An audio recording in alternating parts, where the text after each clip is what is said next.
விநாயக சதுர்த்தி, வரலட்சுமி நோன்பு, ஆடி வெள்ளிக்கிழமை, தை வெள்ளிக்கிழமைகளில் நம்ம நைவேத்தியமாக செய்கிறதான வெள்ளை கொழுக்கட்டை அல்லது மோதகம். ஒரு பேனில் 2 கப் அளவு தண்ணி போடலாம். 1 டீஸ்பூன் அளவு நல்லெண்ணெய் சேர்க்கலாம். தேவையான அளவு உப்பு சேர்த்து தண்ணி நல்லா கொதி வரைச்சி பதப்படுத்திய அரிசி மாவை 1 கப் அளவு சலித்து சேர்க்கலாம். 1 கப் அரிசி மாவுக்கு 2 கப் தண்ணி அப்படிங்கிற விகிதம் கரெக்டாக இருக்கும்.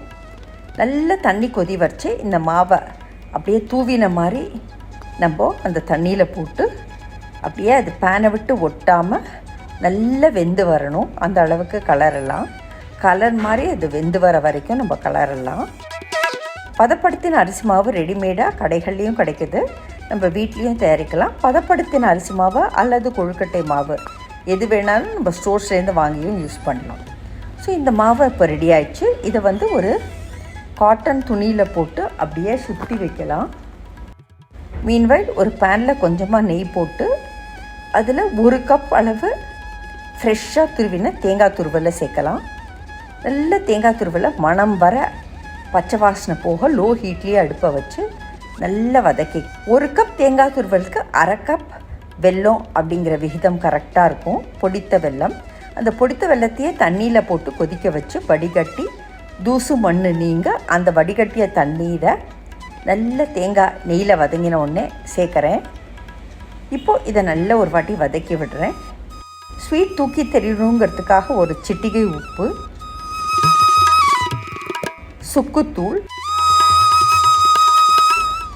ஏலக்காய் தூள், குங்குமப்பூ, ஃபியூ ஸ்ட்ராண்ட்ஸ் எல்லாம் சேர்த்து மேலும் நல்லா இந்த பூரணத்தை அப்படியே கலரலாம். இப்போ நல்ல பூரணம் ஒன்று சேர கலரியாச்சு. இது அப்படியே ஒரு பேனில் எடுத்து வச்சு நல்ல ரூம் டெம்பரேச்சருக்கு ஆற விடலாம். மீன்வைல் நம்ம கலரி வச்சதான மாவை எடுத்து அதில் கொஞ்சமாக நல்லெண்ணெய் சேர்த்து மேலும் இழுத்து பிசைஞ்சிக்கலாம். இந்த மாதிரியான முறையில் நம்ம மாவு தயாரித்தோன்னாக்கா ஒரு கட்டி தட்டி கூட இருக்காது, மாவு சூப்பர்பாக இருக்கும். இப்போ இந்த மாவை சிறு சிறு உருண்டைகளாக நம்ம உருட்டி போட்டுக்கலாம். உங்களுக்கு என்ன சைஸ் வேணுமோ அந்த சைஸில் நீங்கள் உருண்டைகளாக உருட்டி போட்டுக்கலாம். 1 கப்பில் நல்லெண்ணெய் எடுத்து 2 உள்ளங்கையையும் நல்லெண்ணெயால் க்ரீஸ் பண்ணி 1 உருண்டை மாவை எடுத்து அதை அப்படியே மேலும் உருட்டி அதை ஜஸ்ட்டு ப்ரெஸ் பண்ணிவிட்டு 2 கட்டை விரல்களால் நடுப்புற அழுத்தம் கொடுத்து இதை ஒரு கிண்ணம் போல் வடிவமைக்கலாம். உள்ளே ஹாலோவாக கிண்ணம் போல் இருக்கணும், வெளியில் அப்படியே மெல்லிசாக அந்த ஓரங்கள்லாம் இருக்கணும். ஸோ இப்போ நம்மளுக்கு அந்த மாவுலேருந்து ஒரு ஹாலோவான கப் அல்லது சொப்பு அல்லது கிண்ணம் ரெடி. நம்ம செஞ்சு வச்சதான வெள்ளை பூரணம் நல்ல ரூம் டெம்பரேச்சருக்கு வந்தாச்சு. இதை அப்படியே ஜென்ரஸாக ஒரு போர்ஷன் ஆஃப் வெள்ளை பூரணம் எடுத்து அந்த சொப்பு உள்ளே போட்டு அதை அப்படியே மோதகம் ஷேப்பில் நம்ம இழுத்து மூடலாம்.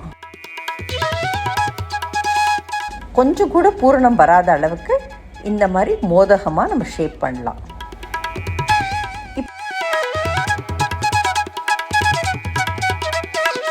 இப்போ எல்லா உருண்டைகளையும் இந்த மாதிரி மோதகங்களாக ஷேப் பண்ணி வச்சாச்சு.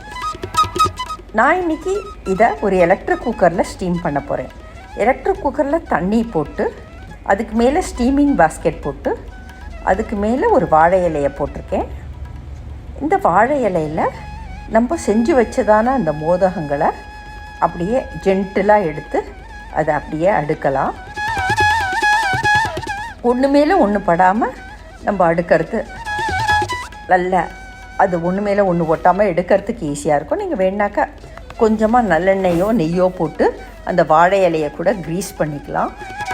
நான் இன்றைக்கி எலக்ட்ரிக் குக்கரில் ஸ்டீம் பண்ணுறேன். நீங்கள் ஒரு பேனில் தண்ணி போட்டும் ஸ்டீம் பண்ணலாம், அல்லது ப்ரெஷர் குக்கர்லேயும் ஸ்டீம் பண்ணலாம். இப்போது ஒரு 10 மினிட்ஸ் போல் கீப் குக்கிங்கில் நான் ஸ்டீம் பண்ணியாச்சு. 10 மினிட்ஸ் ஆகிடுத்து. நம்மளோட மோதகம் சூப்பர்பாக கலர் மாதிரி நல்லா வெந்து வந்திருக்கு.